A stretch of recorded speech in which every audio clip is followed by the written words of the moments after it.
Hello, everyone, and welcome to a brand new episode of the Kayfabe Today podcast. I am your host. My name is Eric. You can find me on Twitter at MTLBroski. And not only am I not alone today, boys and girls. All right, I'll be on boys. I got not one, but two special guests, both making their triumphant return to the show. First of all, we got a longtime friend of the show, basically was our friend before the show existed. Travis from the Slam Pigs podcast. Travis, how are you today? I'm going to let you name all your shows because there's so many. I can't keep track anymore. Travis, welcome. How you doing? Hell, I can barely keep track of it. Hey, man, it's good to be back. It's been a minute. It's been a while. Always a blast. Always a blast to be on your show. Thank you for having me, dude. And yeah, Slam Pigs podcast at Hibiki TMD on YouTube, along with Slam Pigs Cruise Control, our 205 live show, and Slam Pigs Union Smack with our lovely lad from across the ocean, Maniac Matt Tennant. And check out the reset button with myself and Tannen. Just covered E3. Lots of stuff going on. Lots of Let's Plays over Hibiki. So if you like wrestling and you like video games, we got you covered. And yeah, man, thank you for having me. It's always a pleasure. It's a great channel. Definitely go check him out. Subscribe twice. Make a bunch of Google Plus accounts and subscribe to him. And then use all those accounts to watch all the videos. Give him the views. He needs more views. He needs more subs. Definitely deserves them. So go for it. My second guest, also returning to the show, is my brother, the man who got me a signed 8x10 of the beautiful Leva Bates, Jay Baca. Welcome, brother Jay. How you doing? I'm doing tremendous, boys. And not to put myself over, I also got you a pretty sweet video as That's well. True. Well, it was, I wish it could have been better lit, but Leva was in it. I was happy. What a beautiful lady. Yeah. My God. You got to stand within a mere feet of her, like within a couple feet of her. What was that like? Dude, we conversed. Not just that, that was... Christ, that dude, was she said my name just once on a Twitch stream, and I almost fucking passed out. I don't think I could handle it. Well, I'll try to be there to catch you. I hope. Should that ever go down. Okay, now I feel better. I think I could handle it now. Yeah. It's wonderful to be back. How I imagine it. Did she have like an aura around her of like heart pixels and video game essence coming off her or something? Oh, yeah, pretty much, man. You can the perfect icebreaker with her is video games. Like, just you name it. Dude, I have a Mario mushroom. I should just go walk up to her and be like, "Look what I have. Please be my friend." Guaranteed hug, at least. Oh, God. For sure. No, for if sure. she'd move in for a hug, I'd be like, "Please, I'm far too young to have a heart attack. Please." I couldn't handle my name being mentioned from her mouth because you'd had that happen. I just get convulsions having her like my tweet, so I don't think I can handle it, honestly. Dude, look, I'll make a shameful Mark admission here. I don't do it anymore, but for the longest time, I used to screenshot and save every time she liked one of my tweets. What a shameful thing to admit. I have a folder. It's called the Leva folder. Are those in your vault too with your dick pics? Not yet, but now that I've announced it to the public, I might have to move them there. Yeah. You're like a dirty Scrooge McDuck with your fault. Yeah, I'm just diving in fucking pictures of my own penis and Leva Bates fucking likes. Jesus Christ. All right, it's been like 5 minutes. I've already made a fool out of myself.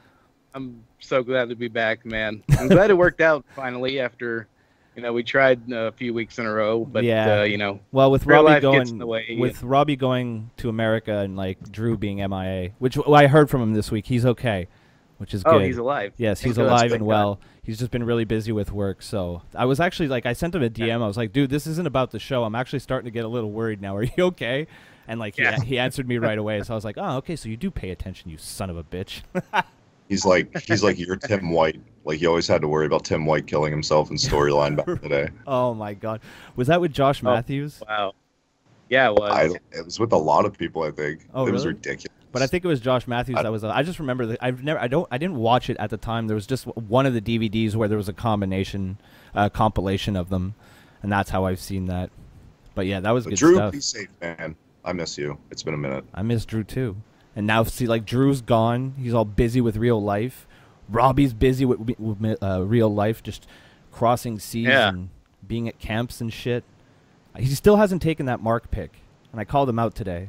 And I want that Mark pick of him in front of Titan Towers so bad. Is he just gonna be shouting at them. Well, we told him you got to wear your property of the WWE Performance Center T-shirt, and then you just have to. Oh, there you go. Yeah, and then he has to stand in front of it. But I told him to cut the sleeves off. I'm like, hey, dude, if you cut the sleeves off, Vince will meet with you right away. Knowing him, he probably ordered the sleeveless one in the first place. Of course, Yeah, did. totally. Of course he did. He once sent me and Drew a DM video of that's right, I'm exposing you, Robbie, of him doing the Roman Reigns intro, or well, not the intro. You know, right before he hits the spear or the Superman punch, he does that thing where he like jerks his arm off and then punches the ring mat. Yeah. Well, he was doing that. Yeah. But, like, I could tell that someone was holding the phone, and I'm like, what, was your mom filming you? And he just went dead quiet. He went dead quiet, and we're like, we knew it. So fucking funny. I love you, Robbie. Oh, wow. Yeah, my ex-wife is really good to our son. Well, good for her. Before we get into the wonderful world of professional wrestling, a little announcement. I think it was announced today, right, this morning? Yeah. Yeah? Okay. Yeah, pretty much. Yesterday or today. Yeah, okay, well, within the past couple days. So Conor McGregor will officially take on Floyd Money Mayweather. Thoughts on this, boys? Pretty exciting. I'm like considering watching a boxing fight. The first one since, like I mentioned before the show started, first one I'm going to watch since Mike Tyson bit Evander Holyfield's ear off. So it's been a minute, but I'm excited for it. Yeah, take my money. Would you guys think this is the last big money match in the world of boxing left that they could apply? And it's sad that there's like a crossover on top of it. For the foreseeable future, I would think so. Same here, man. When was the last time? Like, isn't Mayweather pretty much boxing? Yeah. Like, he's 100% boxing. Yeah. So, and like they made this a boxing match, and I mean, in my opinion, they kind of had to, because if it wasn't, I mean, McGregor would kill him. McGregor would have killed him. Yeah, totally. McGregor would have killed him in like no time. So you kind of have to would have gone down Mayweather in that aspect to make it even fair in the first place. That's my 2 cents. It's interesting, and I mean, it's everyone's hyped as shit. It's a dream match. It's going to be interesting to see what happens. It's going to be interesting to see how McGregor does against like the best boxer of all time, arguably. Does anybody think does anybody have McGregor? Is anybody picking McGregor? Because I'm taking Mayweather. Like, I know nothing about boxing, but hell, I'll make a prediction. I don't know. To Mayweather, I think. Even if it goes the distance, I think it's fucking Mayweather, man. It's his domain. They're going to cater to him. It's boxing in the first place. Let's be real. What do you think? He'll find a way to win. I mean, he'll find a way to win on points, if nothing else. But Jay, you said you had a theory or something? Yeah, if I had the book, if it was up to me. What are you saying? Boxing's fixed? Well, I hope the mob didn't hear me say that. Oh shit. But yeah. Out to Dino. Although that was inappropriate. No, that's fine. So have you heard this show before? We don't know what inappropriate means. Yeah, that is exist. It's no holds barred. Anything goes. Exactly. But now everybody be quiet because Jay has a theory, and I want to hear it. So if it's boxing, Floyd Mayweather has the clear advantage, right? If it's MMA, Conor McGregor has the clear advantage. So we make it a pro wrestling match. But that's what I thought you were gonna say. That would be sick. That's what I was about. I had to hold myself back from yelling that as a joke, but you really went there. So let's hear it. I went there. Yeah. It's got to be. In order for it to be even, for lack of a better term, right? I say make it a pro wrestling match, but a shoot. Just have them, go at it. Pretty much anything is. So like amateur wrestling, you mean, or just like pro wrestling, but a shoot. Or how about what about a UFC, where there's like no rules basically? Street fight rules. Fuck it, Hell in a Cell. How about that? A Hell in a Cell with a Punjabi prison inside the Hell in a Cell. Barbed wire steel cage. Yeah, there you go. One of those Japanese. Oh shit! Domestic abuse papers on a full match. Oh wow! The only way to try to clear winner. Travis. Oh my god. I hate fucking Well, I'm sorry. I know you might like. He's good, but I can't stand the fucking guy. There's so many things to not like about him. I mean, just the icing on the top of it, like being a woman beater in my book, you get no passes. Who's that? No passes. Like even Steve Austin, and like even with his domestic allegations back in the day, I've always kind of looked at Austin in a different light.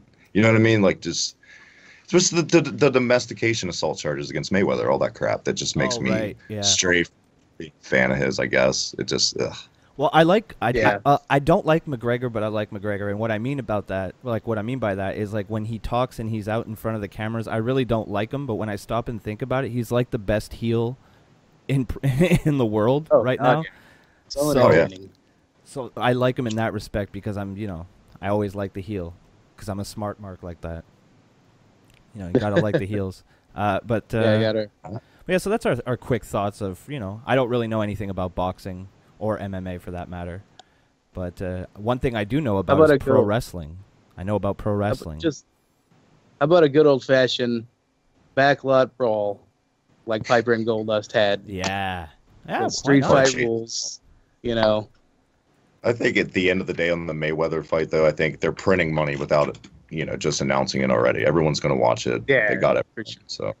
Yeah, it doesn't need to be good. It just needs to get your money, and it will. So. It just needs to air on television. Yeah, exactly. It doesn't need to be anything. I'm going to stream it because I don't pay for anything. Because I'm the fucking rebel like that, man. Fucking rebel like that. I give away free podcasts, and I consume free things from other people without their knowledge. But sounds fair to me. Yeah. I block my IP address and shit. No one's the wiser. I mean, what? Let's get into Raw before I get arrested. How about that? Or shit. Sounds good. Maybe we'd rather get arrested than talk about Raw. This writing team should be arrested, that's for sure. I'd rather spend 3 hours in a holding cell than watch Raw sometime. Yeah, at least you can hear some really good stories in a holding cell.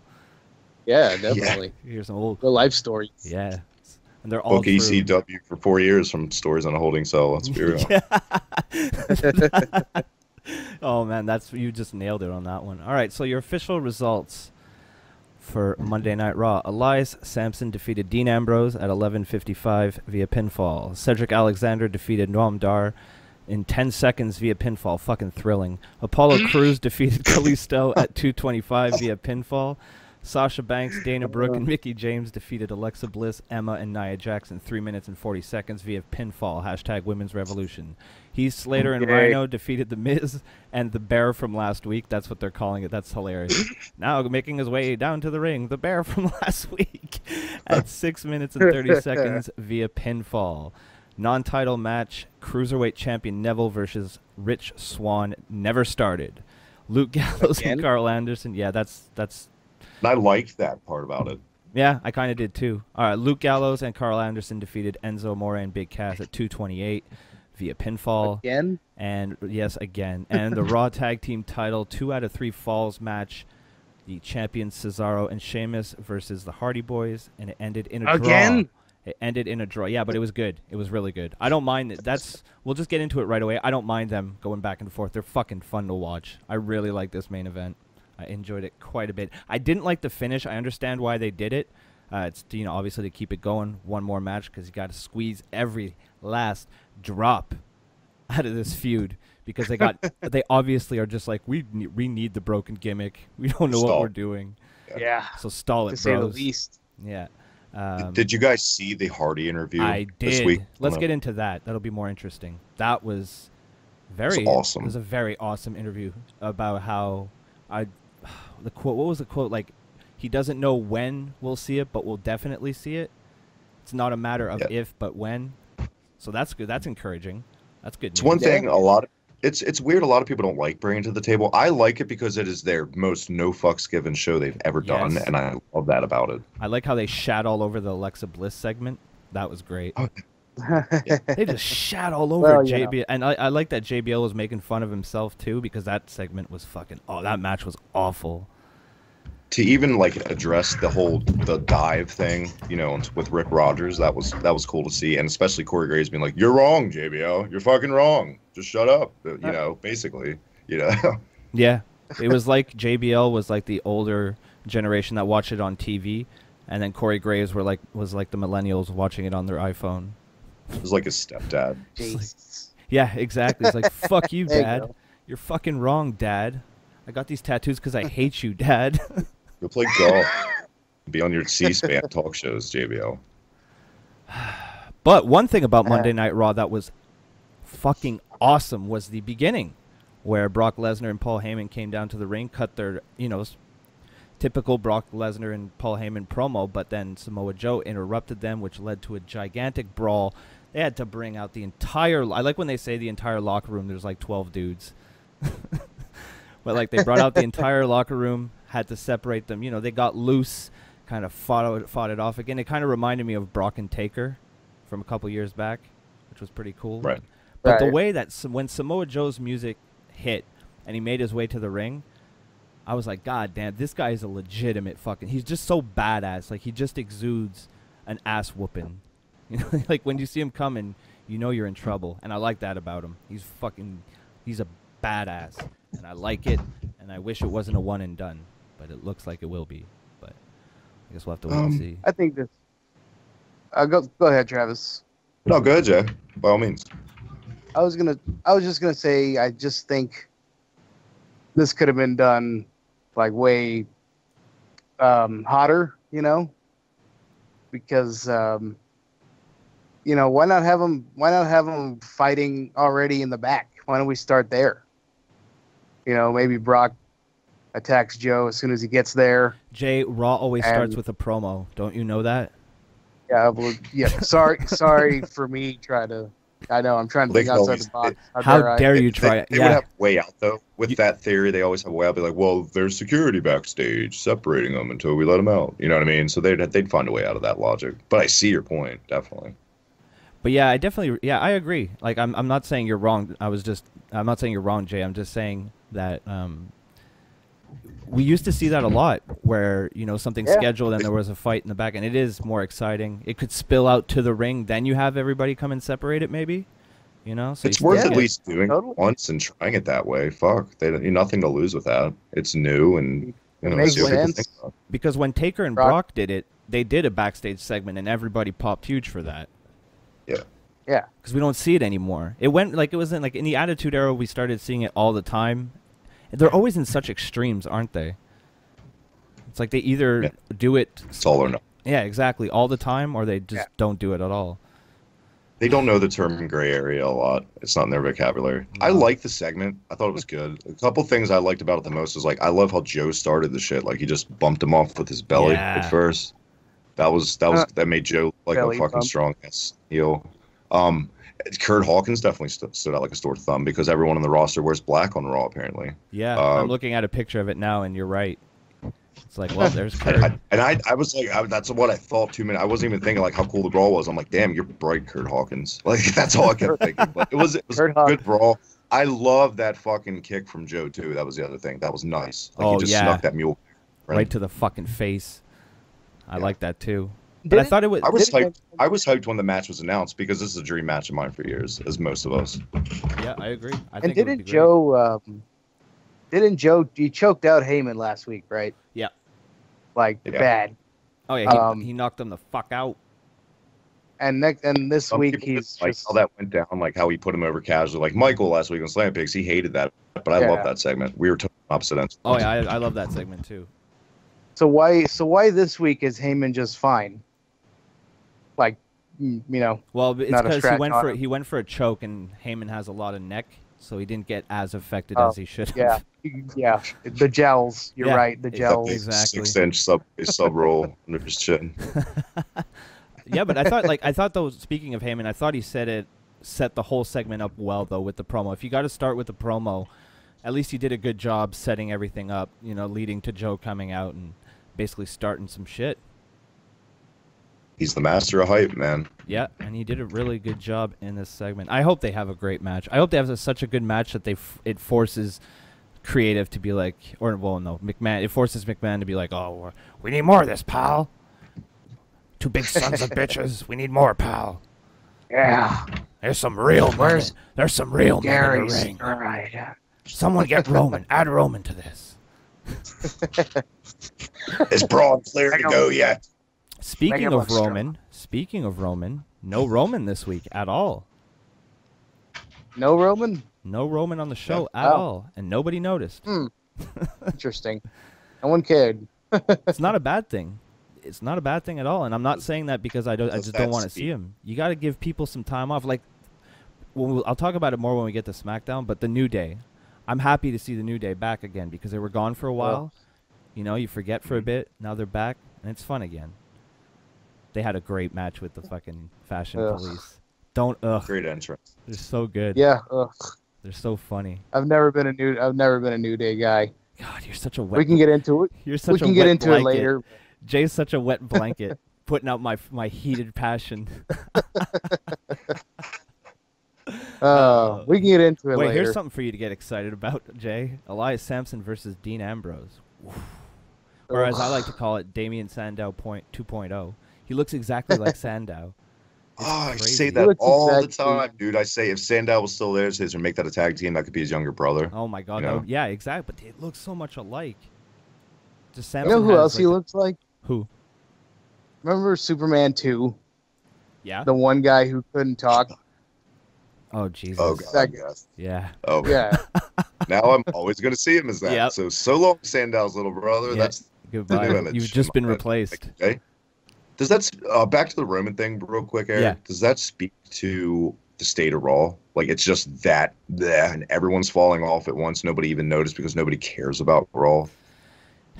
That's the vibe that I get from people, but I think it's a good thing. Keep them off TV 2-3 weeks. Let people forget for a bit, and then when they come back, it works. It's been proven time and time again. They don't need to have everybody. Work. What's that? I can't think of a time they did that with a guy with talent because let's face it, I defend Roman in that aspect. Hulk He's Hogan. talented. Yeah, it always works with the right guy. Yeah, you know. But is Roman the right guy? Who knows? I think so. I think so. He's getting crazy reactions. I thought he was the guy. Oh. Ooh. Yeah. Jay on brand. Jay stays on brand. I like that. Kayfabe's alive and well. That's good. I don't really care. So why? Sorry, what's that, Jay? I was just gonna say, why are Samson and Ambrose having a match? What's their beef, or do they have any? I don't know. I don't really know. They're just having a match. They're just no, but there's been some beef between the two. I think he didn't Ambrose dirty deeds him last week or something. Yeah, he's been sprinkled in throughout the Miz. It was like cannon fodder or something for Ambrose to do that besides just wrestle the Miz every week, basically. Yeah, it's not been very interesting. I don't care, honestly. Moving on. You'll have to forgive me. I haven't really been keeping up with Raw and SmackDown. That's okay. We're here to make we're here to make sure you don't do that anymore. That's why we brought you on. I got the Lucha Underground's back, so that's really where my attention is. All right, we can touch on New that. Japan too. We can touch on that after SmackDown real quick. Since we have the expert here, might as well do it. Might as well take advantage. Yeah, that'd be awesome. All right, Travis, up next, we have what you mentioned you wanted to before the show. You mentioned you want to talk about. We got an old school Goldust promo. We did another one, probably the best one he's done since he's been doing them. I like him. Yeah, I just wish it had a purpose behind it. Like maybe he could go for the IC belt. Fuck, why not? You know? Yeah. Instead of just if it's having his last run, give him something better than an R-Truth angle. Yeah, that's what I was gonna say. Instead of just the payoff being what he beats R-Truth. Yeah. And we could very well see that. I can see them doing that because, you know, not to use his dad's death, but his brother's not. But Dustin's always been on good terms with the company since he got sober, it seems. And he's, in my opinion, the best shape he's ever been in his life. He's got so many good things going for him for you to not take a chance on at least an IC title run. Yeah, I wouldn't mind a Goldust Miz feud. Why not? They're both movie stars. I'm an advocate for the Goldust Brock feud. Right. You know, Goldust Brock. Yeah. Oh yeah. Jesus Christ. Brock because Goldust could act super gay because Brock Lesnar hates gay people.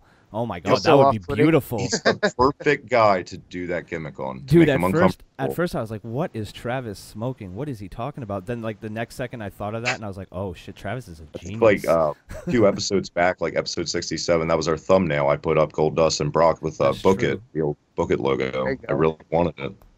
Oh my God. It's a 45-year-old man do the George Foreman type story. One last run for Goldie. He doesn't have to. I'm not saying for the type, but just something for Brock to do that's different. And it's classy. It's a good thing to do to Dustin Runnels, who's paid his dues, definitely. Plus, it'd be steeped in reality.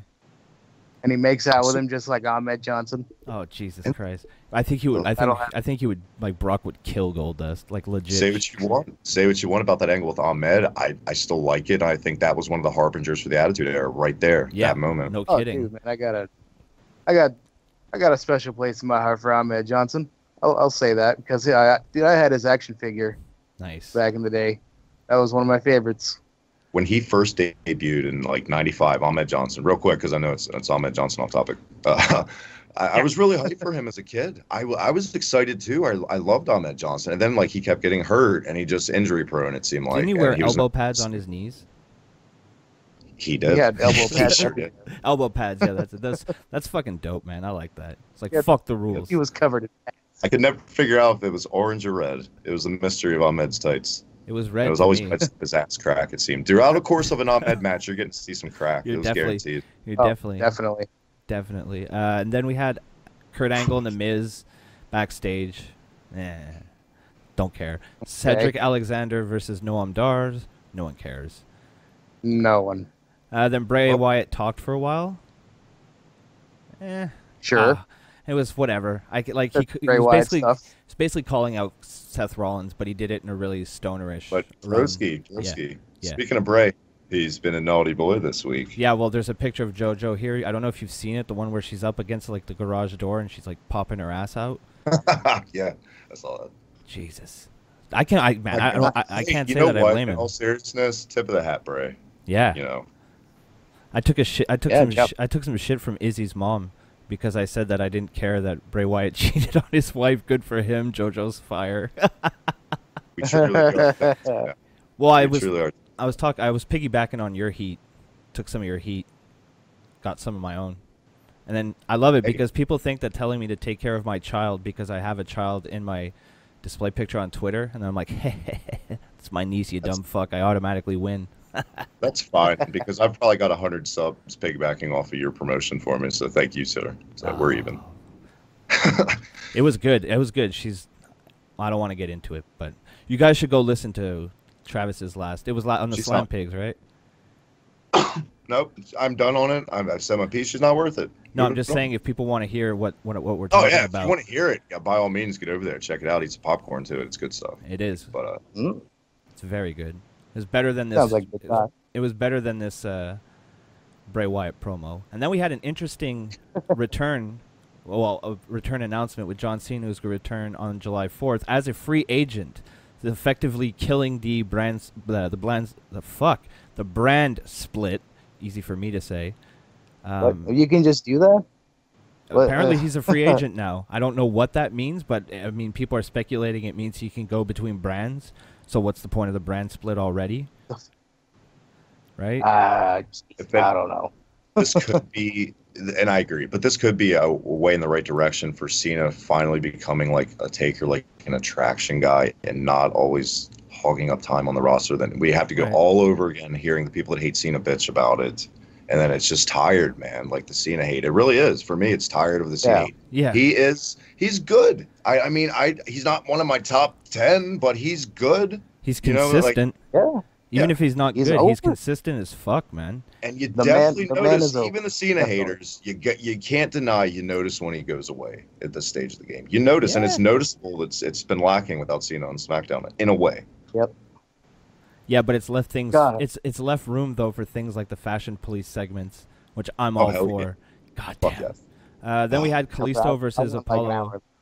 We had Kalisto versus Apollo Crews. 225, so the Cruiserweights are alive and well on Raw. Just when you thought you had a cool fucking mask for Kalisto with the Great Muta ripoff, he goes back to his old dumbass mask. Yep. So. Yep, pretty much. We had an Alexa Bliss promo, which led to a Sasha Banks, Dana Brooke, and Mickie James versus Alexa Bliss, Emma, and Nia Jax. Good to see Emma back. Evil Emma's my favorite Emma. Love Evil Emma. What did you think of Mickie James with the Straight Fire promo this week? What's that? What did you think of Mickie James with the heated little promo this week? Giving her more mic time. Yeah, more definitely. She's one of the best talkers for the women, I would say. Michael wants anyone else off TV so bad. It's crazy. He's so over Mickie James. Is he?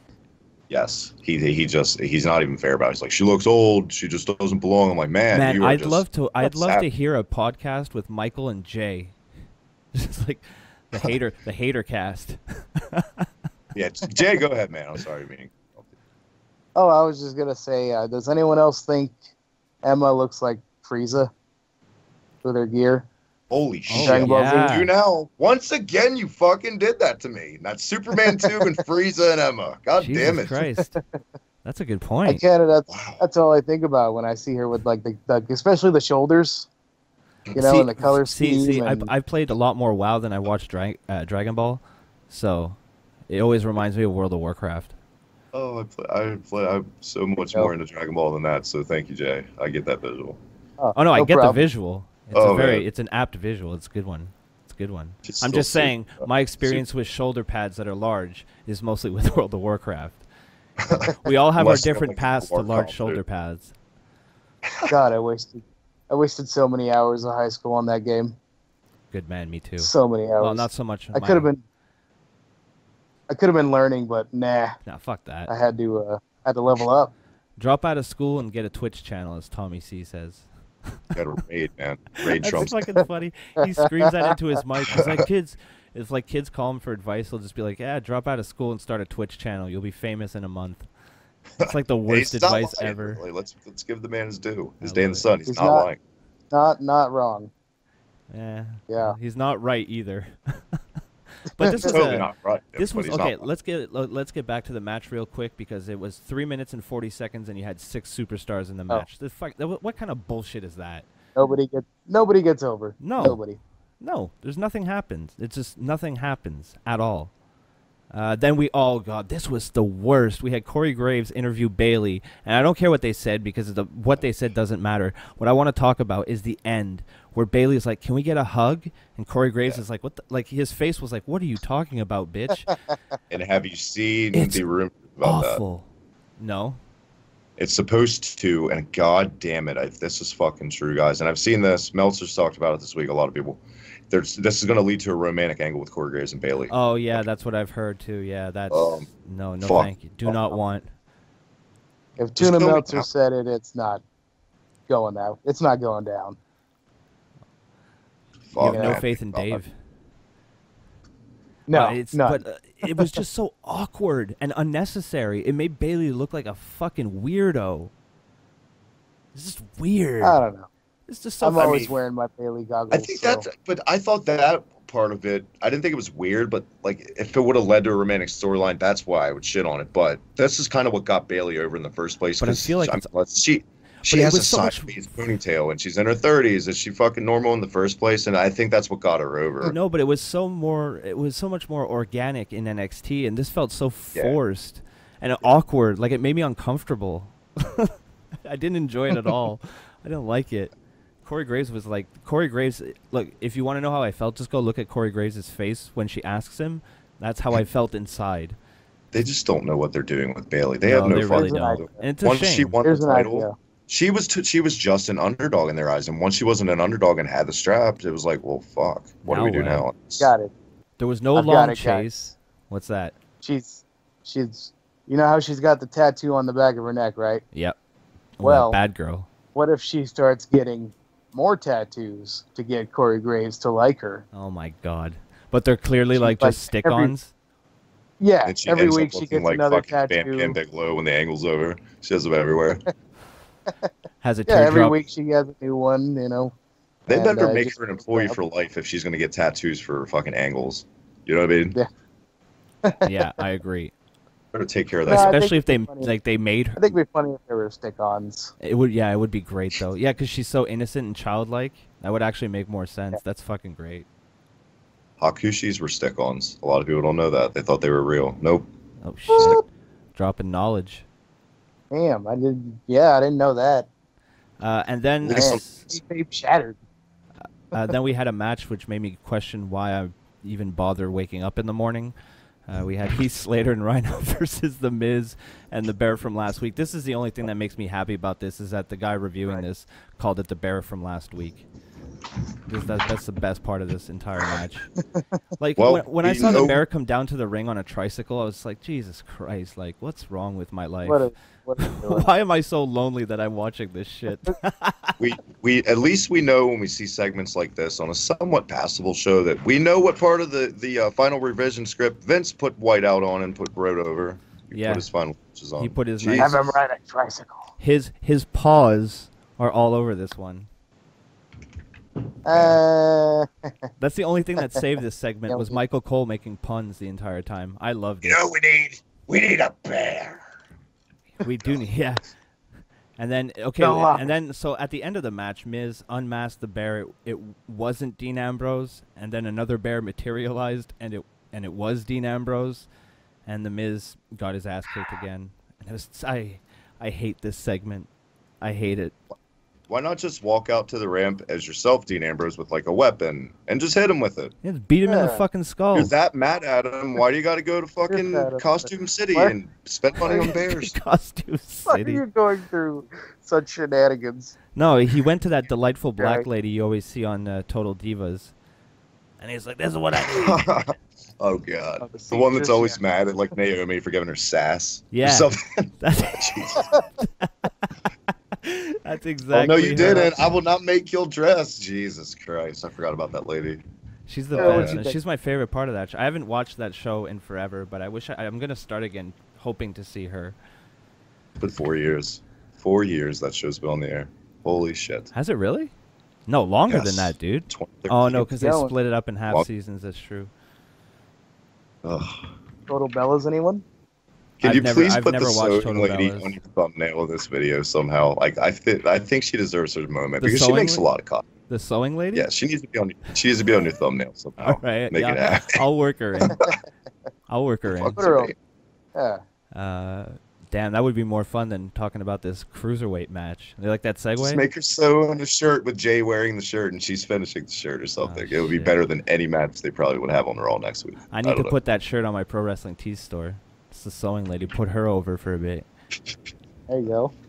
Hell yeah. Jesus Christ. Neville versus Rich Swann. I like Neville. That's pretty much the only thing about the cruiserweight. I like Neville and TJP's dab, and that's the only thing I like about the cruiserweight division, really. Oh, and Austin Aries, I guess. Come on. Drew Gulak is killing it right now. Oh, yeah, I like Drew Gulak. I liked his picture with Randy Orton, the no dive zone or no dives here, something like that. That was funny. Oh, and I like it. I wish we would see more of Akira Tozawa. I enjoy him. I'll always be a D. Brian Kendrick guy. Oh, hell yeah. Hell yeah. Hope he sticks around.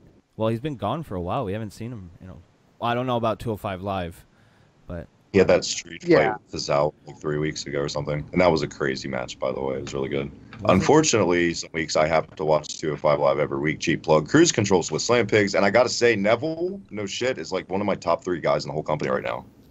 Yeah. He's got a great heel face. He's got a great heel face.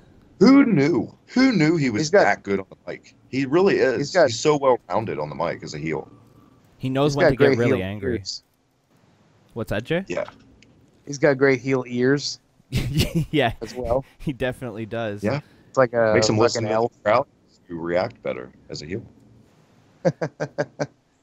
It's easy to boo an ugly man. You're not pretty. We don't like you. Yeah. Boo. Boo. You're ugly.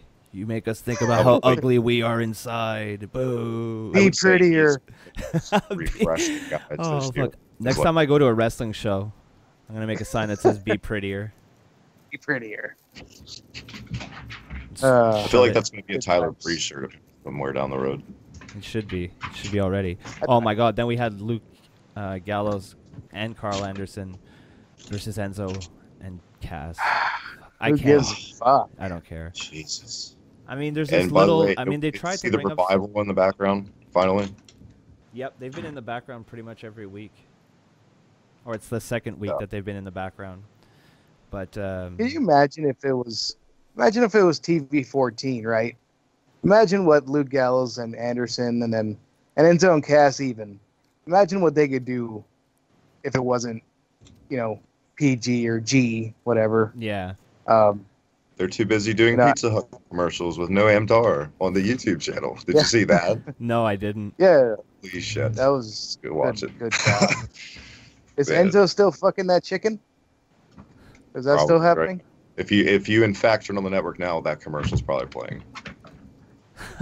What the fuck? I'm paying $9.99 and I gotta watch a fucking ad before I watch Spring Stampede '97 or whatever.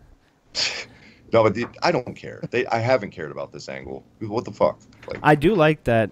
I like the Corey Graves, but that's a totally different storyline. At first, I thought they were connected, but it doesn't look like that. I guess it's interesting with the Big Show's involvement. I guess. Probably not though. Crickets. All right, so finally the main event. That's fine with me. Raw was pretty. Aside from that, opening, it was pretty bad. But this was nice. The WWE Raw Tag Team Title 2 out of 3 Falls match. Jesus Christ, that's a mouthful. The champions Cesaro and Sheamus versus the Hardy Boys.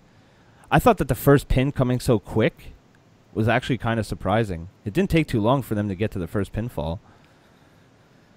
It was that's one of the things. Sheamus pinning Matt Hardy or Jeff Hardy. Yeah, it was like out of nowhere. That's one of the things I don't like about 2 out of 3 fall matches sometimes, because in any other match that would have been like a near fall, any other match. But in these matches, it's always like that happens a lot, and I don't know. Right. I don't. Well, I'd rather see him sneak his finisher in early instead of like, a body slam, he pinned him. You know what I mean? Yeah, no, that would make more sense. But I mean, when I'm going into a 2 out of 3 falls match, I put myself in that mind frame, expecting the first fall to be kind of unbelievable in a certain sense, that you wouldn't see that in any other straight up match. It's just because it's a 2 out of 3 falls match, So right. I always like it when the heel gets the first fall, because at least they can cheat.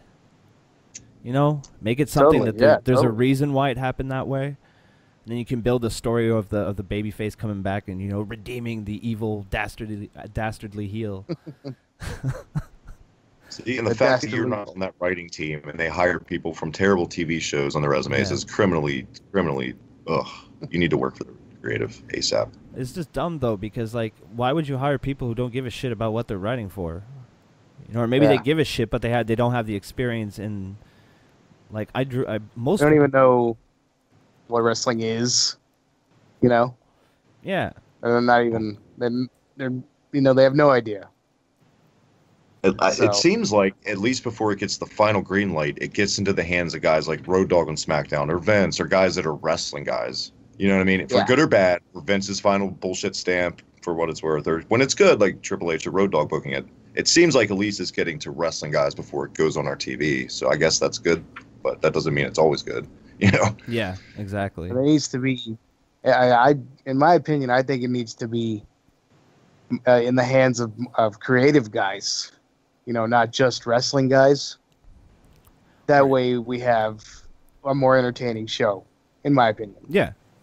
Yeah, you can combine the world of... It works for Lucha Underground because of the whole Robert Rodriguez and that background, and it's more Hollywood-type stuff over there, and it's working for that demographic for them. So it is shown that just a creative people, not wrestling people, can make a show that gets over, Yeah. Yeah.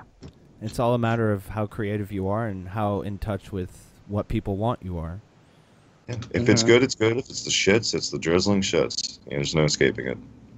Yeah. That's about as simple as you can put it. And effort, too. I mean, it's... I'm sure a 15-year-old right now on their computer could write good television. It's just a matter of opinion, really, how it translates. Look at the ideas we've come up with on this podcast. I know, right? You've got dollar signs with the Mayweather fight, man. Like, you're taking it full circle. You're bringing Vince into it. You're probably going to bring Trump because that connection with them. You want all the money. Have you guys seen the meme of it's like a Photoshop of Vince's head on someone who's lying on their stomach on a laptop, and there's like a thought bubble, and it's like, how can I get Roman inserted in this? And it's like Floyd of the fight between Mayweather and. Oh wow! Yeah, like he's like, how can I get Roman in this, pal? And then Jay comes in here with the hot fire.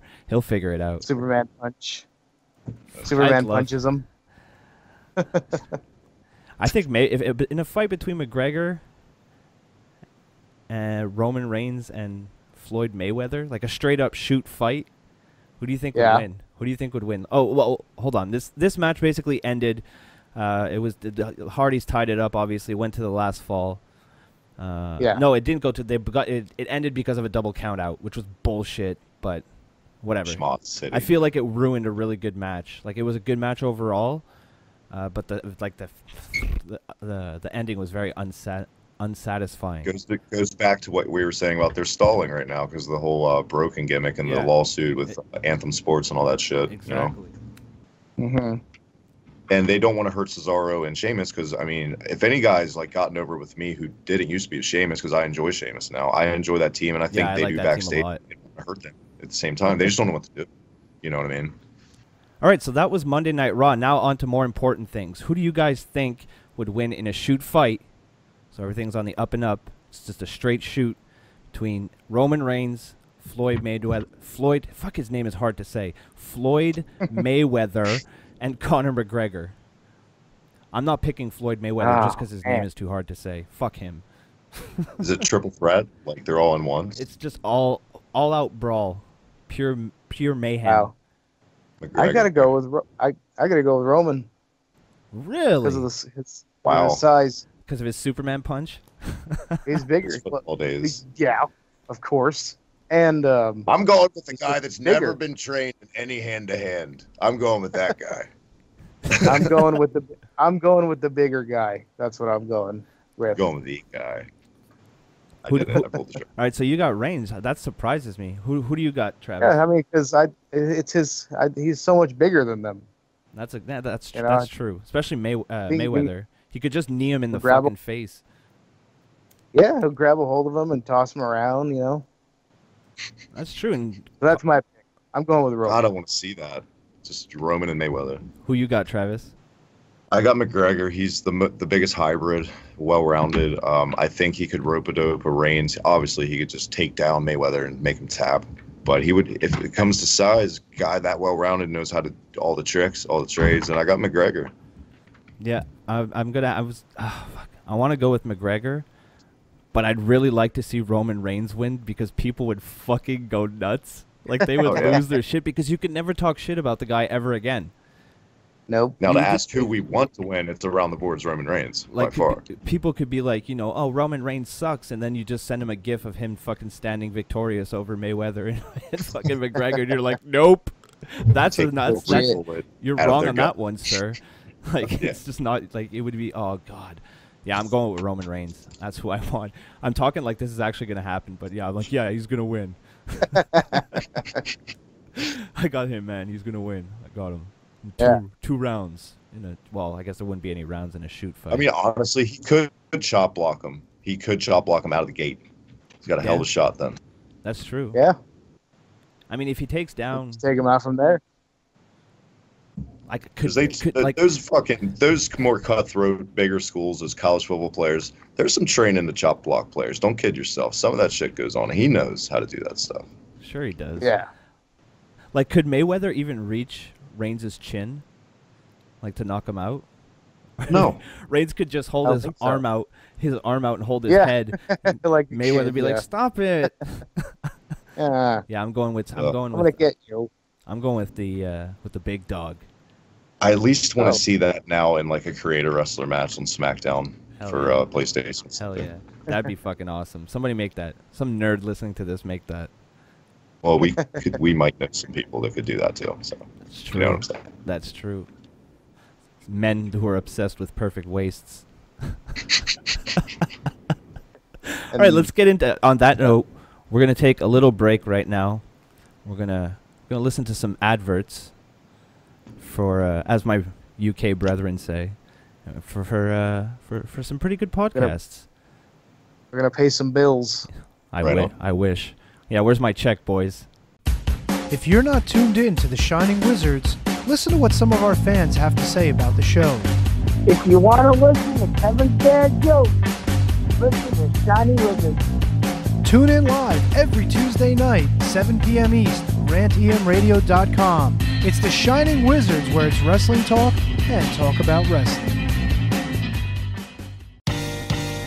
This is Marking out. Hello, it's Brandon and Dave, and we do a weekly pro wrestling podcast called Marking Out. And you can check us out on iTunes, Stitcher Radio, Google Play, and markingout.com. You guys are awesome.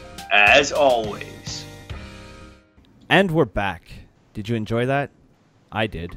What about you boys? You enjoy those? You enjoy those ads? They're so addy. If there's one thing if there's one thing you cannot deny, it's that they were definitely addy. Well put. That's why we bring Jay on the show. They were on Adderall. They were so addy. Oh shit. Travis. Wow, that was a good one too. See, now I feel like I should make one, but I got nothing. I got fucking nothing, boys. Remember Ritalin? Hey, okay, I got another one. When do you think we'll see Adam Cole ever come to NXT? Oh, today. Bay. Yeah. I'd be excited for that. I like that. I can't wait for Adam that to Cole. I'm going to see Adam Cole at Wrestle Circus June 24th. And this Wrestle Circus sounds like quite the good time. Very nice. Oh, dude, yeah. It's like, I mean, the show, they're usually pretty long, like 4 hours, 4.5 hours. Holy shit. But that's a commitment. It's well, they make it way more worth than your dollar, you know. You get Is there an intermission? Is there an intermission in there? Yeah, oh, about 30 minutes. Oh, that's I would fine. hope Then. so. That's good. That's good. Get up, stretch your legs. You see wrestlers hustling and bustling, selling gimmicks, brother. It's awesome. You know what else was awesome this week, Jay? SmackDown Live. Really? Killing it. You don't say. It was very entertaining. Pretty much top to bottom. Although I did skip a lot. So maybe that's why. Tell me more. I enjoyed it so much. Well, your official results were the New Day, Tyler Breeze, and Fandango defeating the Usos and the Colones at 14:35 via pinfall. The Colons? The Colons, yeah. Colons. There was a non-title match. Champion Naomi defeated Tamina at 5:08 via pinfall. Wow. Charlotte Flair defeated Natalya at 8:20 via pinfall. And Shinsuke Nakamura, AJ Styles, and Sami Zayn defeated Kevin Owens, Baron Corbin, and Dolph Ziggler at 12:40 via pinfall. Yay! A meaningless 6-man match. No, not meaningless. They're all in Money in the Bank, so they have to do that. So they have to fight each other every week. Exactly. Don't you know how booking works, dude? It's not lazy booking at all. No. How dare you? How dare you? How dare you? So the New Day came out with some New Orleans musicians. What were they? The Soul Rebels. It was them. That was pretty fucking awesome. I like that. It was. At first, they sucked a little bit. I was like, oh, maybe it's because it's live. I don't know. But then they got in, they kicked it in. I'm like, oh shit, look at that. They were really just building. They were just building to something amazing. But it was really good. It was really entertaining. It was fun. I also liked when Xavier Woods was cutting his promo and the Usos interrupted him. He was just like, "What?" Yeah. I gotta say, probably my line of the night on SmackDown, "Book 'em, Dongo." Holy shit! Yeah, I got a laugh and a half out of that. Book 'em, Dango. Yeah, wow, that's tremendous. Oh, the Fashion Police, dude! Wow. I'm so happy that Tyler Breeze and Fandango are getting some time on TV because holy shit, they've been one of the best parts of SmackDown for the past couple weeks. Tell me off the top of your head, or even if you think about it, because there probably isn't. Who deserves it more than probably these two guys in the whole company for all the shit they've had to eat for years for doing nothing basically that was their fault? Because I mean, Tyler Breeze was pretty big in NXT, and he had a Jushin fucking Liger. You know what I mean? Yeah, he was doing pretty well. They just fucked him. They didn't even give him a chance. You know. But it's nice. Tyler Breeze could have made them so much money. He was such a hateable heel, you know. The kind you'd like. Solid IC guy in my eyes. Easily, yeah. That's where I thought he would end up earlier on in his by now definitely, but. Do you guys remember back then when he was hot in NXT? All the comparisons to a young '92 Shawn Michaels he had going for him. Yep, I remember that. And taking the selfie stick and. All that, you know, singing good music and all that stuff. Yeah. Right. I mean, the comparisons made sense. Should have compared got on so many nerves. I mean, this happened later on in the show, but since we're talking about the Fashion Police, did you see Travis the the poster in the background of their office of Sami Zayn, and it was written like generic needs a mask. Yeah, I did see that. I popped for that. I was like, haha, he used to be Generico. feeling all smart about the wrestling. Oh, they're referencing ROH. Yeah, I saw it. It was good. Yeah, I love that. I thought that was pretty good. ROH getting the rub. This match was decent because they got almost 15 minutes, so they had some time to have some fun. And Breeze and Xavier Woods used to tag in NXT. Did you see that picture on Twitter this week, by the way? No, I didn't. Of their old. Yeah. Oh my God. They look like Trent Beretta and Xavier Woods, not Tyler Breeze, with a headband and shit. Oh shit, yeah. But I don't know. I thought it was fun. I'm just happy. I like the Usos. I like their straight out Compton gimmick, and I love the Fashion Police so bad. They're so. I mean, that's they're what so good. It should be. If Roman ever goes heel, that's your Roman Empire. Those are his enforcers. Obviously, they're family. That's what you would do. I think Roman has that within him too, because the Usos, everyone is saying, are way more entertaining, and I agree. And Roman could be that way. And I think he has it in him. You know. And they're all related. You know. They got each other's back. It was a fun match, and I hope the push for the Fashion Police keeps going, because I really like them on my TV. I mean, they basically got two segments. They got the match, and they got their own backstage segment later on in the show. So that's a pretty good sign. I mean, it lines up with what film noir stuff. It's really good, and I think they have the day one is H. Yeah. If they do it right, they can make them this era's Edge and Christian. In my eyes. Easily. I mean, they're getting over. People are talking about them.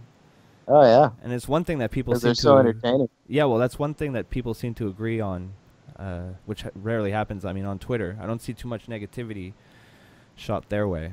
So Southpaw really got them over and gave them a chance to showcase how entertaining it can be. That's a great point. Yeah, I completely agree with that. Are we supposed to get more Southpaw? Yeah, we are. They're going to do the pay-per-view. Yep. Nice. Yeah, I can't wait. That shit was so funny. Oh my God, it was the best, man. It was the best. It was so good. I'm gonna go back and watch it later. It's too good. I should too. Clint Barsky, come on. Yeah, I mean, Cena was great. Dango was great. Later on, Breeze was great. Rusev was really good too. The only thing I don't like that came out of the Southpaw stuff are like the generic cop out like names, either like Sex Ferguson or fucking Nerd Ferguson. I'm like, oh. No, that's killing me. That's Chad, one of the things I like the most. Bad. Chad too bad. Tex Ferguson. Yeah. Linda, call me. Or call me Linda. Yeah. Then we had from the Fashion Police, we had another great backstage segment with AJ Styles, Shinsuke Nakamura, and Sami Zayn. Sami acting like the biggest nerd on the planet. God. Yeah, is that supposed to be his? Is that supposed to be his thing now? Yeah, like that's what it seems like. He's a huge nerd. Huh. But he's good at it. It's so funny. I love this. He's zany. You see what I did? Oh, God. I see. That's so bad. That's probably the angle they're going with. That shirt is probably already available for pre-order. Yeah. There you go. Just the way merch sales are gonna skyrocket. If not, fucking pay me, WWE. There it is. I just made your fucking shirt, so I'll buy one. Pay me through my friend's podcast that I should probably pay him some for too. So we'll talk business off air. Nobody likes to hear the business dealings. Got to keep that. Yeah. Got to keep people wondering what's going on. Money will change hands though. By the end of this podcast, there will be money in all our hands. Amen. Wouldn't that be nice? But yeah, I just thought it was funny how Sami Zayn was like, let's have a high five. He's like, you know what? No. Let's wait till after because there will be a celebration. He's like, I'm going to go stretch. And then he just walks off. Like, what is funny is like he started walking off to down the hall, but then came back and then went off to the right. And then Nakamura just kind of looks at AJ and he's like, I like him. I don't know. Yeah. I watched that part 50 times in a row. It could be an entertaining thing. Oh, it's really funny. It's really funny. I like it. Because there's all these stories about how Sami Zayn is crazy, like he crazy plans his matches, and he doesn't let anybody talk. And that's like Randy Savage style? Yeah, kind of. Like Randy Savage crazy? Maybe not that intense, Maybe not that intense, but same idea. It's like the whole he listens to Operation Ivy, so make him silly. And Yeah, I like exactly. that. Yeah, I didn't mind it at all. I thought it was nerdy in a charming kind of way. Sami Zayn doing the thing, yeah. Ooh, shit. Look at that. After that, we had Mojo Rawley being interviewed about his loss to Jinder Mahal, and he went on some positivity garbage. And then, fake ass broski Zack Ryder showed up. Yeah. And he says that they have some unfinished business. So are we getting the Hype Bros? Are we getting the Hype Bros back? Apparently, on Talking Smack, came on. I hope not. Well, I think Travis is here to ruin your hopes and dreams. I didn't say they were official, but I could see it more like maybe he's a mentor route. That's what I would do, but I don't want to do anything with Mojo Rawley, so I don't even want him on the roster in the first place. So what do I know? Shade. Big time shade. Am I wrong? No, you're definitely not. I'm not saying you're wrong. What's funny? If this was the old days, they would make Mojo travel with that trophy. Honestly, as a rib. They would make him one of the Russians with Nikita Koloff. He looks like Nikita Koloff. That's a good Just put him in a red singlet. There you go. Yeah, there you go. You're Russian now. Boom. Then we had a non-title championship match between Naomi and Tamina, but I didn't watch it. This is one of the things I skipped because who cares? Don't blame you. Yeah. After the match, Lana jumped Naomi from behind and hit some sit out spine buster move. It looked pretty cool. She looked retarded trying to get back up, but the move itself looked pretty cool. I mean, so you're telling me Lana in her did something defense, awkwardly away. Well, in her defense, she was wearing an evening gown, so let's be honest. Can't be the easiest thing to wrestle in. Maybe not the smartest choice of attire. I thought we were gonna get chair lap dances. What's going on? I think she wasn't very good at them. I think that's what's going on. She looked great to me. I don't know. I think I saw it once very briefly. What was the movie she was in? We all know what I'm talking about. She was in some she did coke off some guy's dick or something. I don't know what happened. Did she really? What?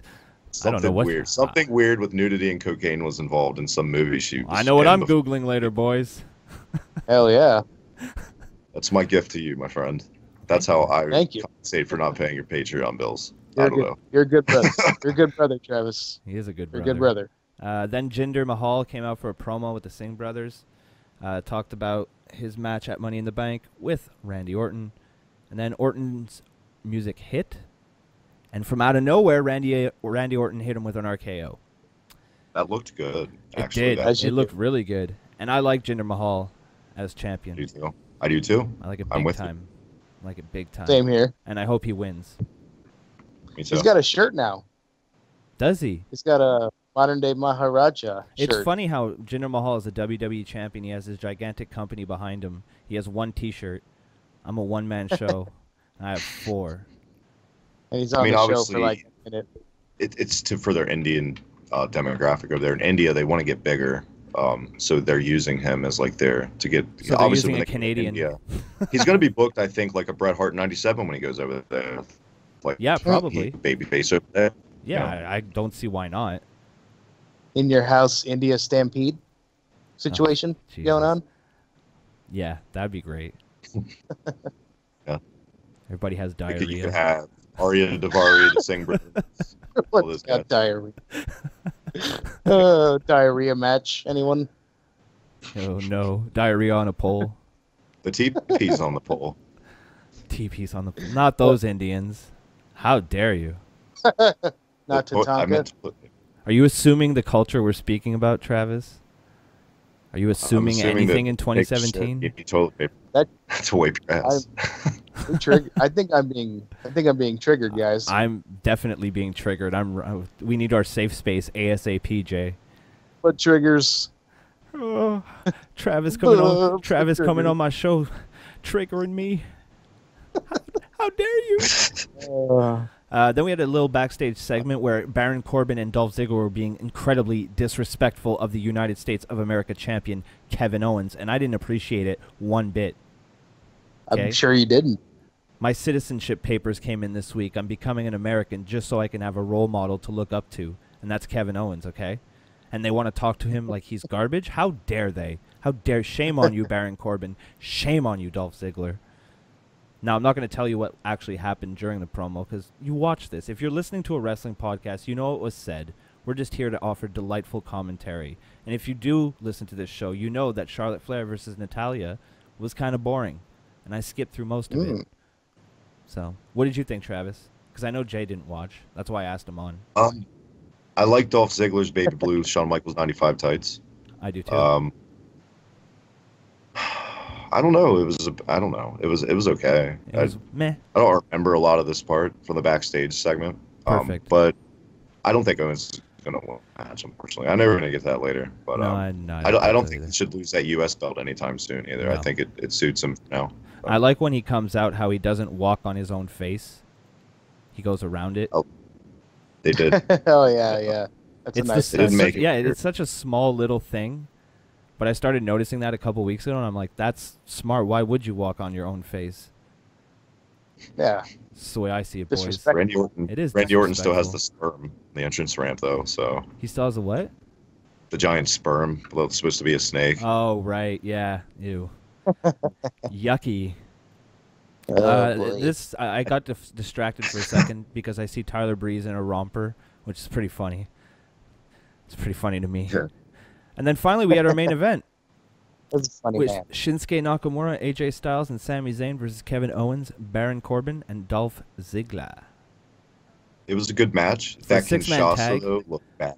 Yeah, the Kinshasa looked really bad. Yeah, I'm with you on that one. It was just how they shot it, though, I think. I think that was on WWE with the angle, honestly. Like, I felt this was it was fun and energetic. There was a lot of pep, and everybody kind of had their time to shine. Everybody had their spot to, put themselves over. It was very well balanced for a 6-man tag match. I mean, they only got 12 minutes, and they only got a little bit over 12 minutes, so I managed... I would say Zayn came out as, the biggest crowd favorite, but, God, did it seem like Nakamura took 3 hours to get that briefcase, or was it just me? Just get it. Yeah, it took him a while. There's always a guy who's going to have a tough time with that clip system they use. But it's not even to win a match. It's just to pose for photos of it. So it's come on. It's not to win it. It's just get your photo op. Finally. Well, that to me just means that I know for sure Nakamura's not winning, which I'm fine with. Oh, yeah. I don't want him to win. I didn't even want him in the goddamn match in the first place. Well, I think it'll be cool that it's cool that he's in the match because it'll give us small glimpses of AJ Styles and Nakamura potentially, which I'm all for. I love watching those two fucking go at it. That's a good time right there, guaranteed. So that's why I'm really excited for that Money in the Bank for the potential matchups in the ring.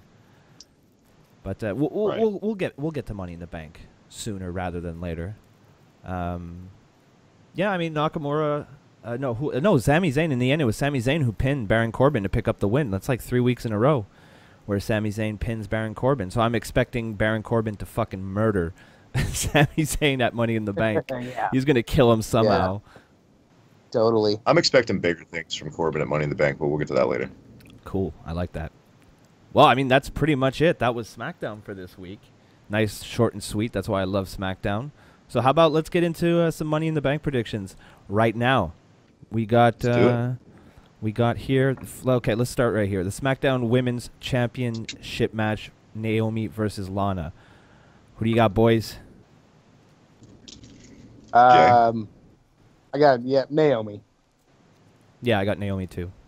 I also have Naomi. All right, moving swiftly along. SmackDown Tag Team Champions, the Usos versus the New Day. I'm gonna go with the Usos. Well, yeah, I'm gonna have to go with the Usos too. I hope I get a Lana chair dance at least out of that first match. I really. Be the highlight of the match, probably. Jay, YouTube exists. Go to YouTube. I'm sure there's chair dances all day long. You know what I watched the other day was remember when Stacey Keibler danced for Vince McMahon? Yeah, that created the classic GIF of him falling over in his chair. Yeah, exactly. Yeah, it's beautiful. I remember watching that live. I was almost 11 years old, and she made it was the first time that Jay realized he was a man. You woke up the next morning, your first chest hair sprouted. Finally, it did it. And his sheets were Man. sticky. Good times. Yeah, what Brooksy said. All right, then we have Becky Lynch versus Charlotte Flair versus Natalya versus Tamina versus Still that Carmella. shade back, Tom. I'm Not a lot's I'm changed with surprised. Becky Lynch. I fucking hate I'm her. surprised you even said her name.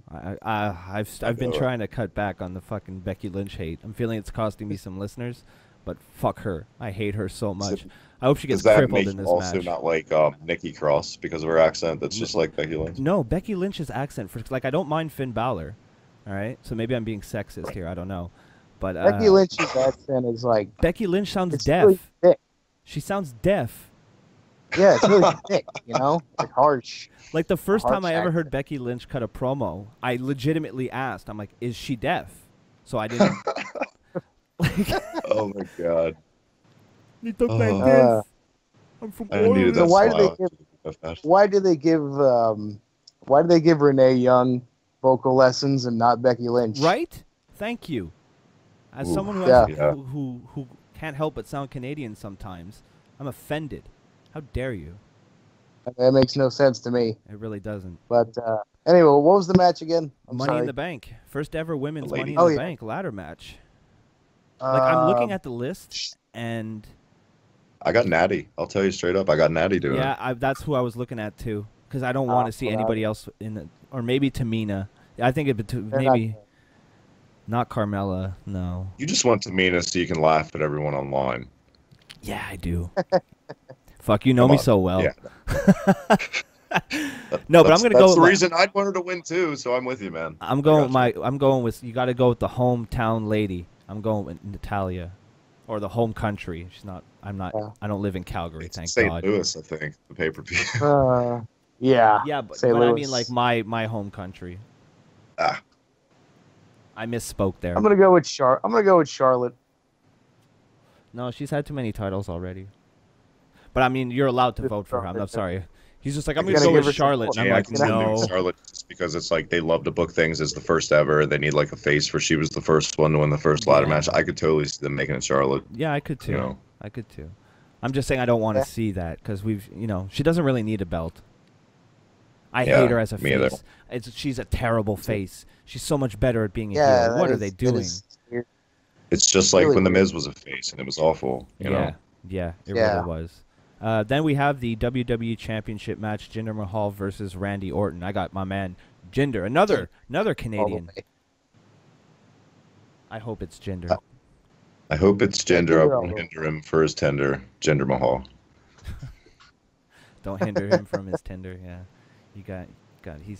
I heard Jinder Mahal's very act. Now his profile picture is him with the strap, Shawn Michaels style, like when Playgirl.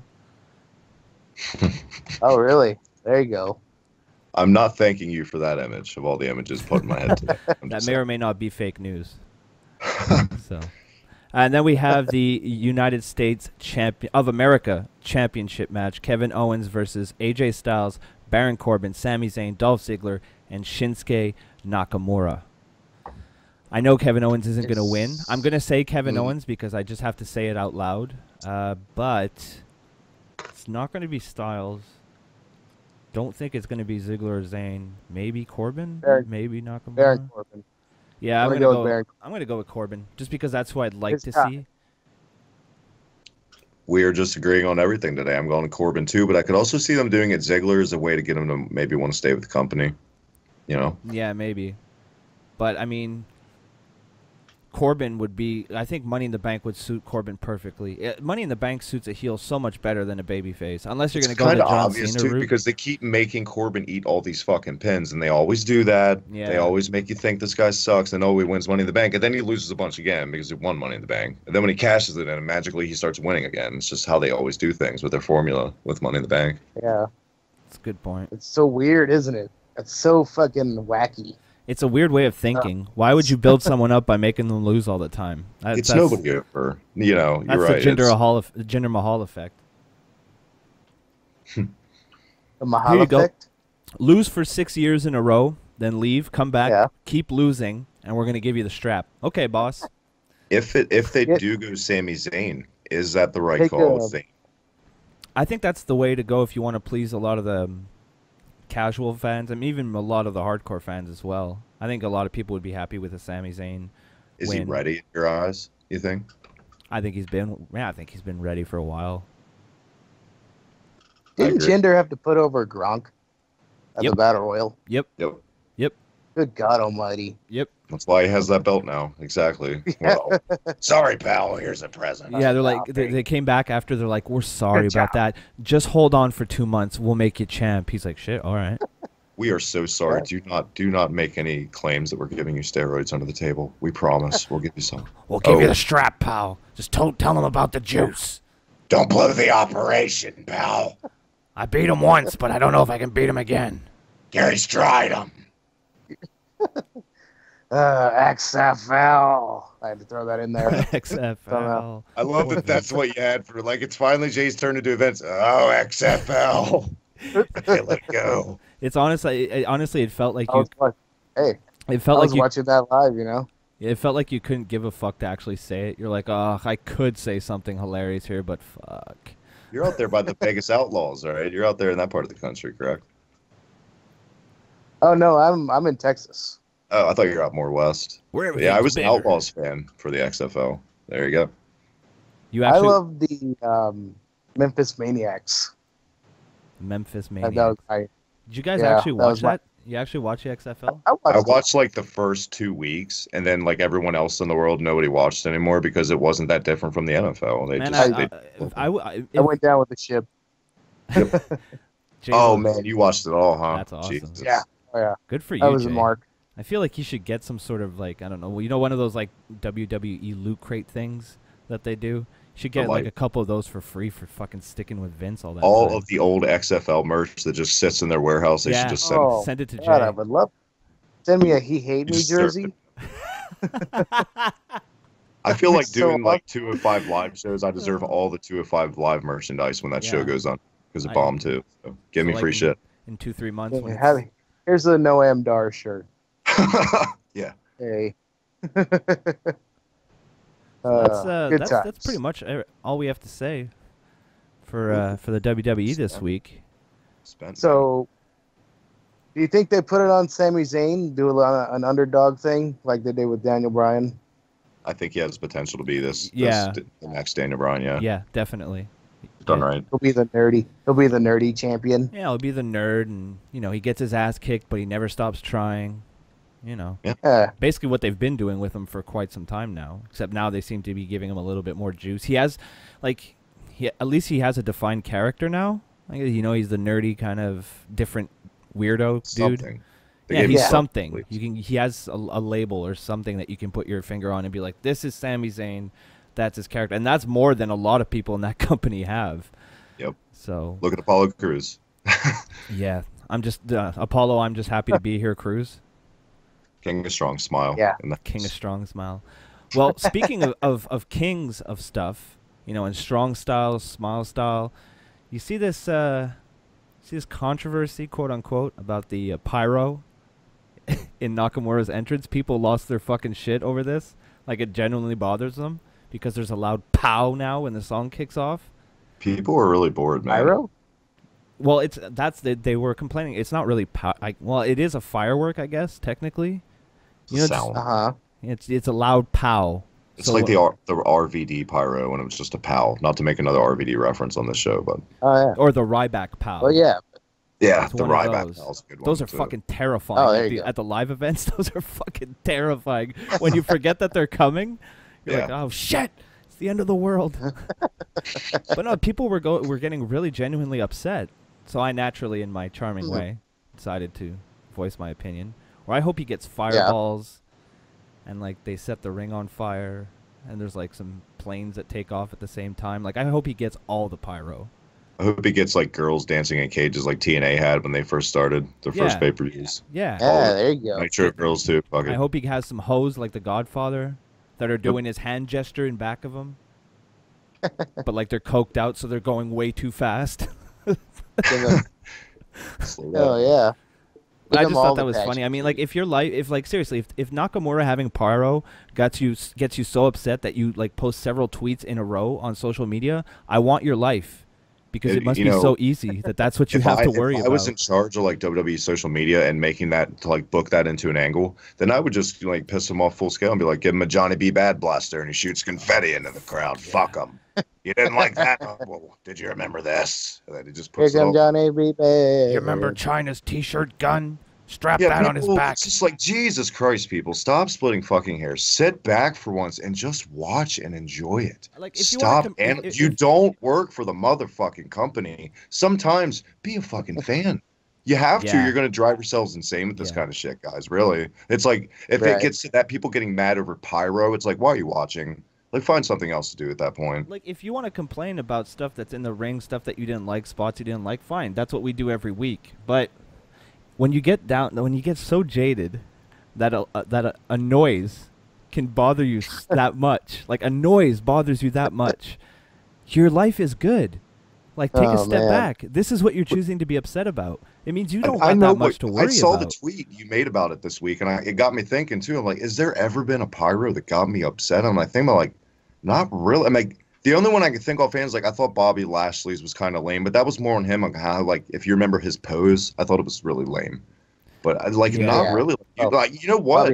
Say what you want about the guy. You know who one of my all-time favorite pyros and how he did it was Batista's with that final little fist slam at the end. Yeah. You know, that was a nice. Very impactful. No, pyros shouldn't get you upset. Jesus Christ, the booking. Look at what you're watching in the first place should get you upset. Fucking pyro. Don't worry about the pyro. And like, remember when? Do I think he when needs? Eric Young was? Sorry, broski. No, that's cool. Bro, yeah, I remember that. Remember when Eric Young was scared of his pyro in TNA? Oh fuck yeah! That was the best. I like that. That always awesome. I like that. That's one of the rare things that I disagreed with Jim Cornette on. I thought that was great. I like silly. I like silly shit like that though. You need silly in your wrestling sometimes. It can't always be rigid and serious. And sometimes, you can make sure, like the CWC tournament, there was no comedy in that. It was golden, but I don't know. You're trying to appeal to the biggest demographic, as they love to say, and for that, you need hints of comedy in your show. You know what I mean? You're not going to get everyone with just a UFC style presentation, because UFC has even taken a hit in the ratings over the year because they're just so rigid, and it's you know what I mean? So it comes off like a straight up, like, well, I might as well watch Sports Center. It's sports. We're not sports, pal. You know, it's it's entertainment.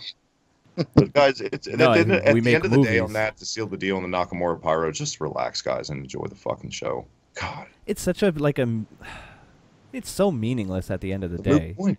Yeah, it's like special effects. It's not the main focus. If you want to complain about effects, go watch movies. Go watch a comic book movie with shitty CGI in it.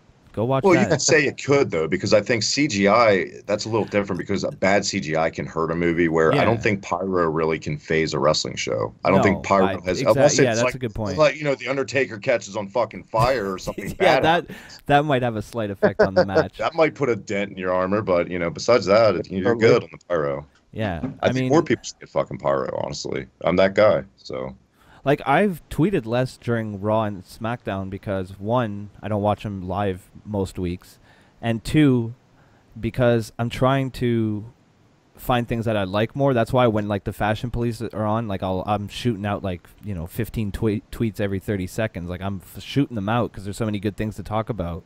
Yeah. But the rest of the time, what I do now is I just lie down on my couch. It makes it hard to type.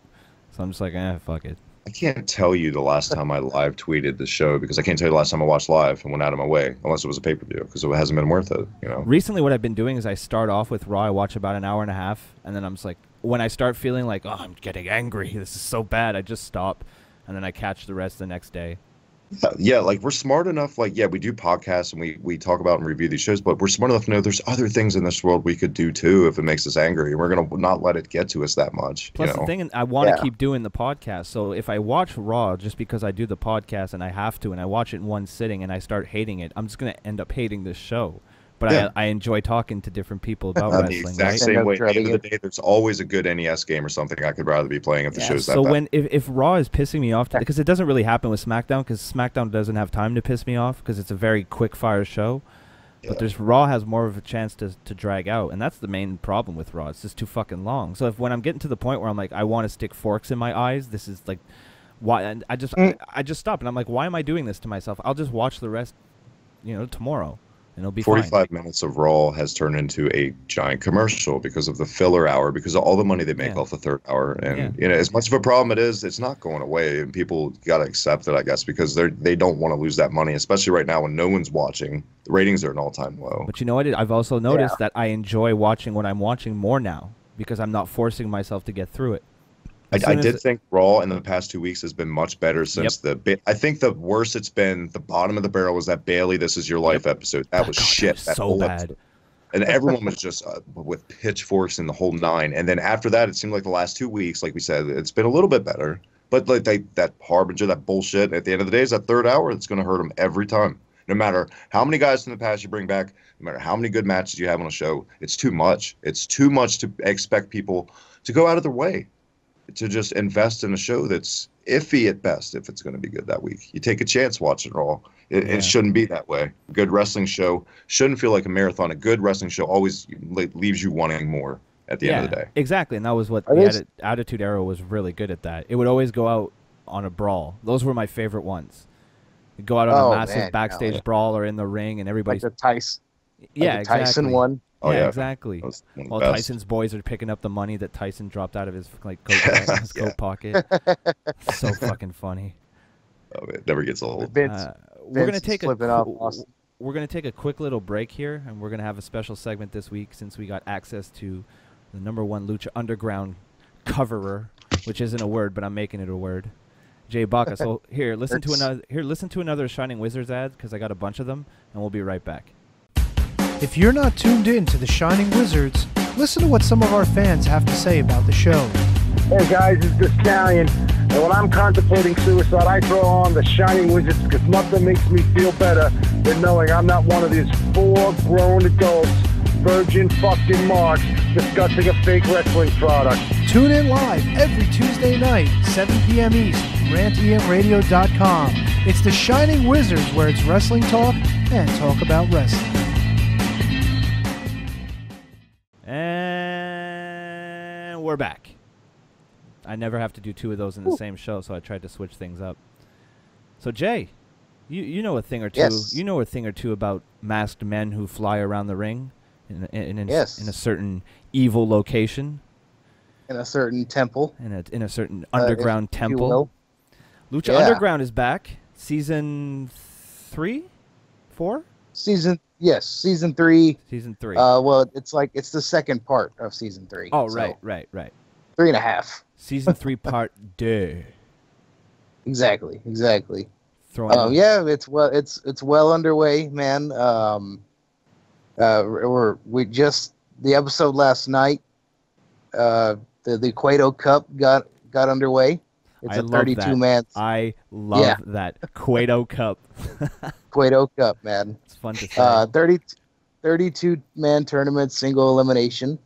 The prize is a Lucha Underground championship match at Ultima Lucha 3, and the Cueto Cup itself, which, in my opinion, I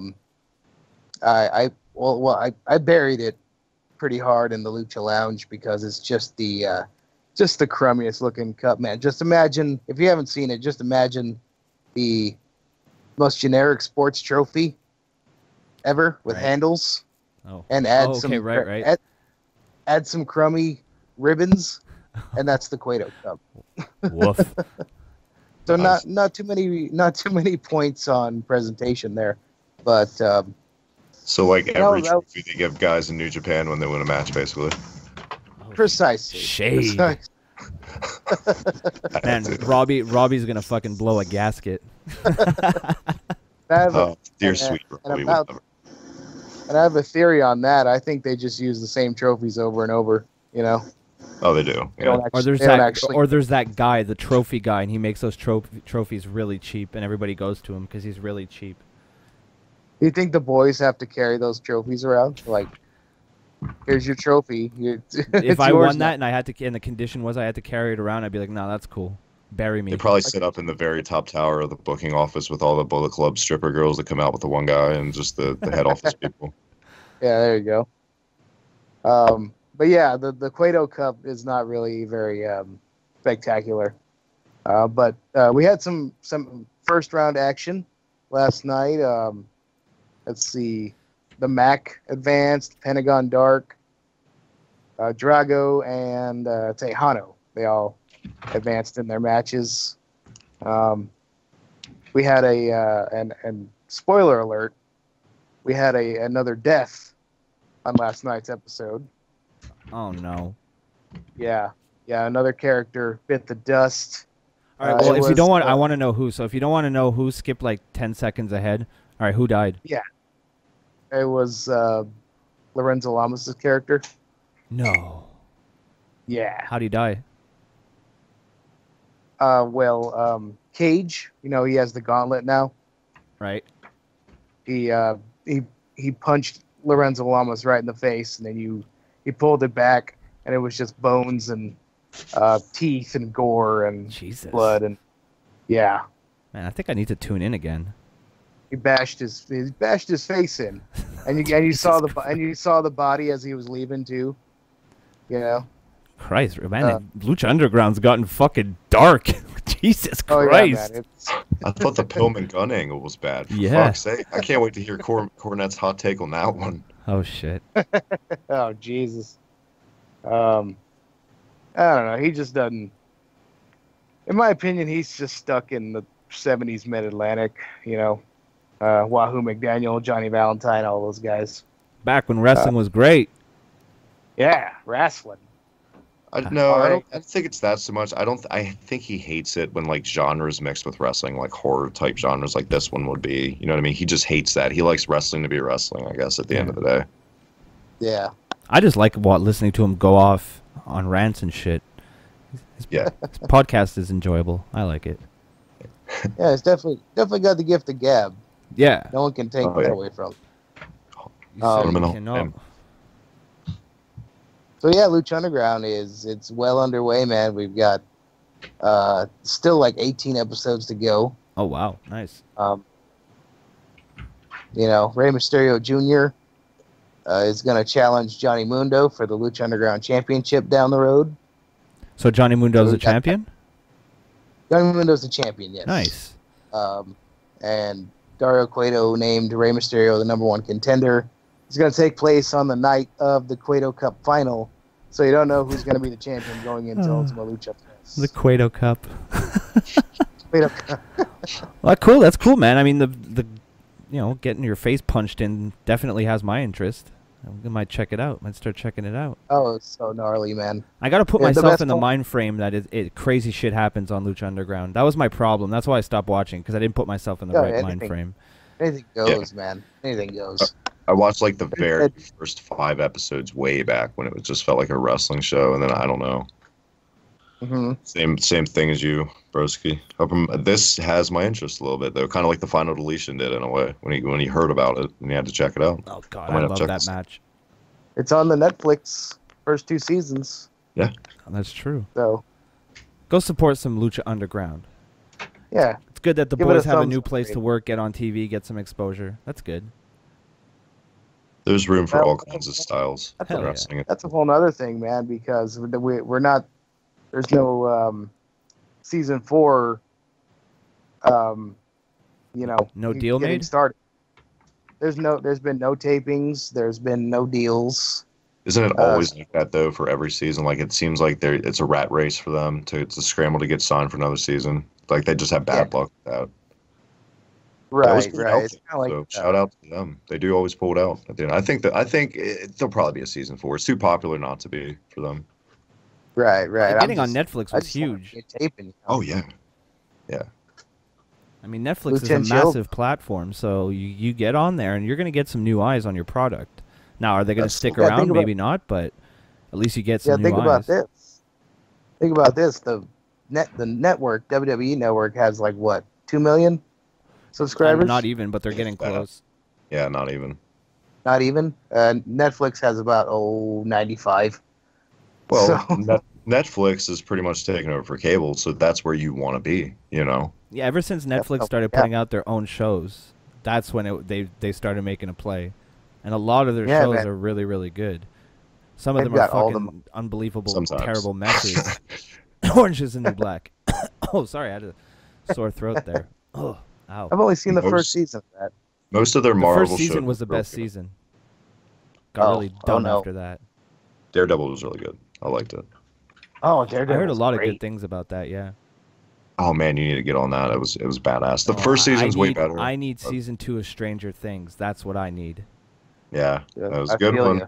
That was good. Did you, Halloween, man. dude? I got one Halloween. for you, real quick. Before we get, have you seen that show with Louis C.K. and Yes. Steve Buscemi? Yes. Have you seen? Oh, So good. What show's that? Anything Louis C.K. does, I'm just like, yep, sign me up. Him or Bill Burr. it's like Pete, Oh, Gus and Burr. Pete's or something. The show's called something like that. I could listen Some to Bill. Ollie. Sorry, go ahead, Travis. No, I was just trying to think of remember the name of the show because it's been a while. What was the name of that show? I don't remember the name of the show, but I know what something you're in talking about. Pete's. Yeah, it was really good. Oh, yeah, that's going to bother me now. Somebody Google it. Oh, wait, this isn't live. That is actually a Hulu show, though, so my bad. We're talking about Netflix. See, How it's dare Pepsi you. and Coke up in here now. How dare you? Hey, Broski. Yeah, How's the Netflix up in Canada? I don't hear good Shitty. things. shitty. Man, either. Wow. Yeah, I heard it That sucks. sucks. It's yeah. Well, not really, because it's really easy to just mask your IP address. I have a thing that lets me do it. I click a button on my browser, and they're like, "You're in Guatemala." I'm like, "Cool." Nice. Yeah, and I can Well, get, but like not really. you just choose. No, you just choose like I have this IP from New York that I can just put in, and once that's inputted to my computer's like, no, he's in New York, and they're like, American Netflix, go ahead. That's how I started. That's how I can get access to the network as well. Yeah, I used to have like 3 people using my network account at once for WWE. Yeah. Their security isn't too tight on that kind of shit yet. No. Well, what's pretty cool though is that my Canadian Netflix account will work with an American IP address. So that There you go. it worked out. So So yeah, the that's door how I used to opens. watch Yeah. all my because like the first time I looked at it like American Netflix, it was like when you come out of the vault in Fallout. It was just like everything became bright, and I was like, "Whoa, yeah. look at all this shit!"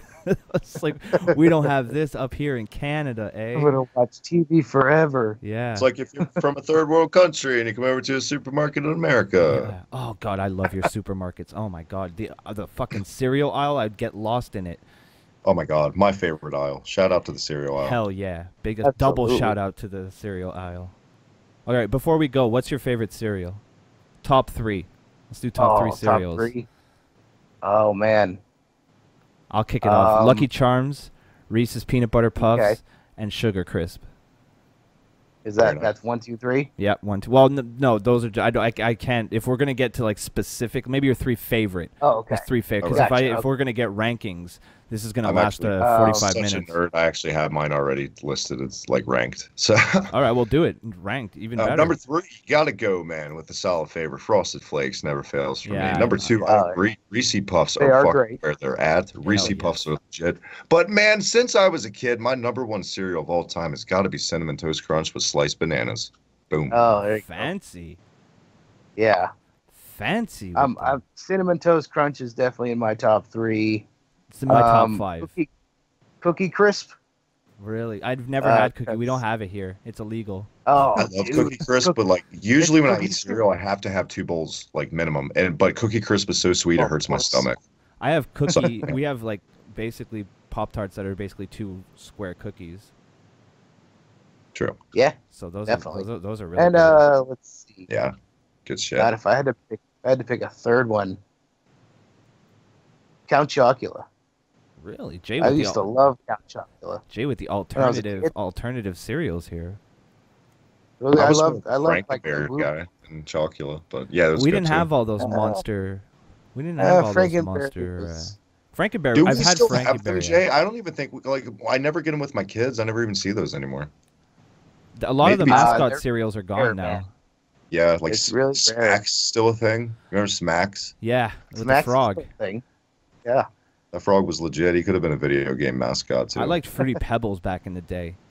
Oh, they're still rare. Fruit Pebbles. Dude, we make fucking cocktails out of them. We make ice cream bars out of those. But There's there's so no many things. there's no Fruity Pebbles in Canada. Except Sweet sometimes, Jesus. oddly enough, up. sometimes the dollar store near my house will have this like random shipment of Fruity Pebbles, and I lose my fucking mind. What the fuck, Canada? What is that? No. It's because some of your food Yeah, is so toxic in the morning. We're just like, no, we can't give this to our people. You guys It'll have, kill like, 'em. Kellogg? Is Kellogg's like not over there? That brand just No, doesn't. we have Kellogg's. Like we have Frosted Flakes and Corn Flakes and all those other cereals. That's I don't weird that care. you We have would- Lucky Charms. That's all I ever need, really. Yeah. There you go. Welcome to Talking Cereal, folks. Surprising that there were honorable mentions. Fruit Loops is always good. I never got into fruit. I was never a big fan of Fruit Loops, honestly. Really? Yeah. Oh. I don't know why. You know which one I didn't like? And you know which one I couldn't stand was Corn Pops because they got so soggy. Yeah. You know, Yeah, I'm not a pop. I'm not You a need pop shit guy. ton of sugar for that. Yeah. and Kicks. Remember Kicks? Ugh. Ugh. I wasn't a big Rice Krispies fan. Just basic Rice Krispies. Like you gotta put so much put sugar. a whole bunch of sugar on that shit for it to be I'm all edible. about the Cocoa Krispies. I've Yeah. never had those. Make my shit cocoa, and then we're talking. But I'm not a big fan of chocolate in general, so. I wasn't until I was older. It's weird. Like as a kid, I like saltier things as a kid, like chips and stuff. But now I love my sweets. Got a sweet tooth. It's because I'm a cigarette smoker, so I crave my salty snacks. Oh, there you go. Yeah. It's nice to taste something again. Flavors. All right, boys. Now that we've gotten through the snack cast, Yeah. Travis, Talking snacks. Travis, where can we find you on the internet? You can follow me on Twitter at the Hibiki TMD. Check out Hibiki TMD on YouTube. Hit that subscribe button. Check out Slam Pigs Podcast. Check out the Reset Button Podcast, Slam Pigs Cruiserweights, Slam Pigs Union Smack. And man, I'm seriously debating doing a little snack cast of my own someday. That was quite enjoyable to round this off. This has been a pleasure, my friend. Anytime you need me, I'll go to bat for you, and I'd love to come on again. And I will see you, I guess, on our channel for check out Broski himself on our Slam Pigs Extra NXT Takeover post shows. So, That's right. hey man, Yeah. thanks That's for where having you get- me. that's where you Jay, get- always a pleasure, brother. That's where you get late night broski. Yeah. Thanks, man. If Jay, you where- love your smooth talking late night broski, check us out on the Biggie. I don't think I've yelled on your channel yet. I always. No, tell- we leave that to Tonka from Grapple Vision. Oh, He loves to God. preach, and we love having him. Love to have him back for a takeover. Oh I'm trying man, that to show that we work- did, me, you, and him, that was a good show. was. Holy was. shit, Jay, where can we find you on the internet? Well, let's see on the Twitter at Nice, tweets filling in of for Robbie. Jay Baca. There, yeah, little homage to Robbie Radford. At tweets of Jay Baca. That's JayBaca. Only on the Twitter. I don't do the Facebook or the Snapgram or the Insta Chat or the Tumblr or the. I don't do any of those gimmicks. Just the Twitter. I'd love to see Jay on Tumblr. Posting Oh, artistic man, pictures of his room. I made a collage today. using all types of filters. You would just get arrested for creeping on Leva Bates because they'd be all like Leva collages. Yeah, And she'd call the cops. Well, she hasn't called the I cops really- on me. I think Jay's safe. But you're probably a safe bet then if she hasn't done that yet. Hey, she loves you. She's saying she put you over in that video. She did an intro for your show She once. First wrestler was to ever fun. participate. Yeah. When she so- said yes, I almost had a heart attack. She makes my heart beat a lot faster than it should.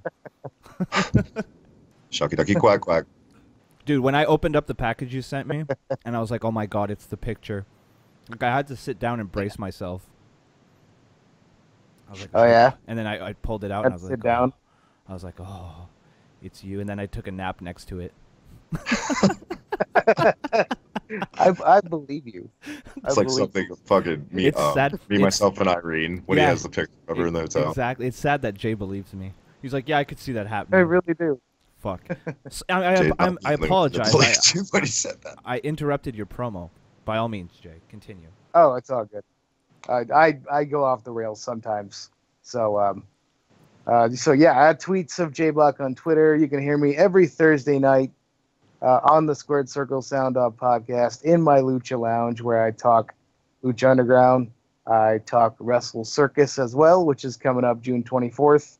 I'll be there live. Like I said earlier, Adam Cole is making his debut. Baby! Baby. Adam How Cole, did I baby. not know you did these shows? Man, I need to check your shit out. I had no clue you did these shows. All apologies, man, but I will definitely get on that. Redeem that. Oh, yeah. Yeah, it's all good, man. New listeners always welcome. WLWstudios.com. or the Midnight Jury feeds on iTunes, Stitcher Radio, and TuneIn Radio. That drops every Thursday night. The Squared Circle Sound Off podcast. You can follow them on Twitter at SCSOPod. You can also email them, scsopod@gmail.com. That's hosted by my good brother, Sean O'Brien. You can follow him on Twitter at Sean Neutron, like Jimmy Neutron. So yeah, Wrestle Circus. I'm really excited for that. Adam Cole and Britt Baker versus Sami Callihan and Jessica Havoc. John Morrison versus Luchasaurus. If anyone, that's a match right there. I'm not making that up. Luchasaurus. Let's see. Cage. He's the Wrestle Circus Ringmaster Champion. He's going to be defending against Sammy Guevara. You may have heard of him from all around the independent scene in Texas. God, let's see. Oh, Rachel Ellering. She's going to defend her Lady of the Ring Championship against what's her name? Jade from TNA. So and so much. No, Ricochet hasn't been there since February, sadly. Yeah. Is he with Rachel Ellering or Tessa Blanchard? I can never remember who his girlfriend is. Tessa Blanchard. Okay, my bad. Sorry. By the way, Tessa Blanchard in person, so hot. Like, ridiculous. Like, I feel Tully Blanchard should slap me in the face for how I've looked at his daughter. I don't know. Whenever I see her and Rachel, like, no offense to them, I just see Paul Ellering and Tully. I don't know what it is. I'm just I wish I didn't know who your fucking dad was and I didn't have DVDs. No, their blood that just makes their blood so much better than everybody else's. That's one way to look at it, I guess. So yeah, I talk Lucha Underground too. Of course, I give you the rundown. So that's it for me. That's where you can find me on the interwebs. Perfect. So many different shout outs, so many places. Jay, check his ass out, guys. Get the company man. Love it. You can check me out on Twitter at MTLBroski for incendiary tweets that'll probably upset you. You can check out my YouTube channel, which you already are because that's where this podcast is. I got videos coming, I promise. It's going to be some good stuff. You can check me out if you want to support the show at prowrestlingtees.com/FTITM, or you can hit up my Patreon at patreon.com/FTITM. Be sure to follow at Robbie Radford and at Drew Ortman on Twitter. I promise one day we'll get everybody back. I'm on it. I'm on it. Loyal Kayfabe today, Ian's. As a patron, I'm here to tell everyone to go to patreon.com/FTITM and give Broski all your money.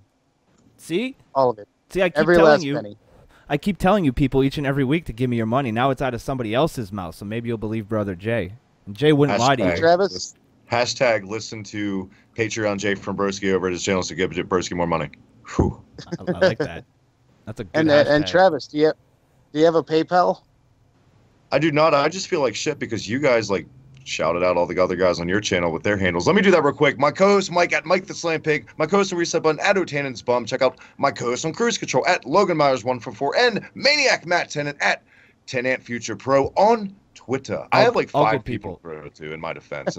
Travis is running a fucking network over there. Holy it's a mountain I don't want to climb sometimes. An empire. Look at this guy. Yeah. I'm sitting here having. Check us out, guys. Check out Jay. Check out Broski. I cannot recommend 2 solid brothers more than these guys. So get on it. I sit here every week by myself. Travis has got a whole fucking staff. I'm just so happy that I have my own British Empire like you now. I have my Robbie. You got to get the Brits in there. Got to get the Brits in there. Oh yeah. Big market over there. Big market Brits that give us a lot of views. The graps are over. My view count, the first is the U.S. That's where I get most of my views from, and second is the U.K. and Canada. My main are all my doll babies in the U.K. So I love you guys in the U.K. We love big ups to the U.K. Which is so funny because you buried U.K. fans. I don't know how many times. I know, right? It's because I'm right. But Are you talking to him or are you talking to me? Because I don't know. Me. I was talking to Eric. Yeah. Oh, I got weird for a second. I'm the one who says they got their heads up their ass. Yeah.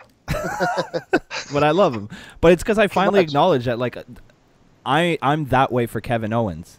I got my own head up my own ass for Kevin Owens, so I can admit it. I don't care. It's a local thing. Got to support the ones where you're, the ones who are where you're from. You know what I mean? Just like the Velveteen Dream is my local guy to support. There you go. Travis has got his head up his ass about that. So many places you could go with the Velveteen Dream reference and a head up your ass thing, but it is your show. I'll let you take it home properly instead of that. All right. So for Jay and Travis, this has been the Kayfabe Today podcast. No, I miss you, Robbie, my son. I'm glad you're alive, Drew. Peace. Said I'm gonna make it without bread.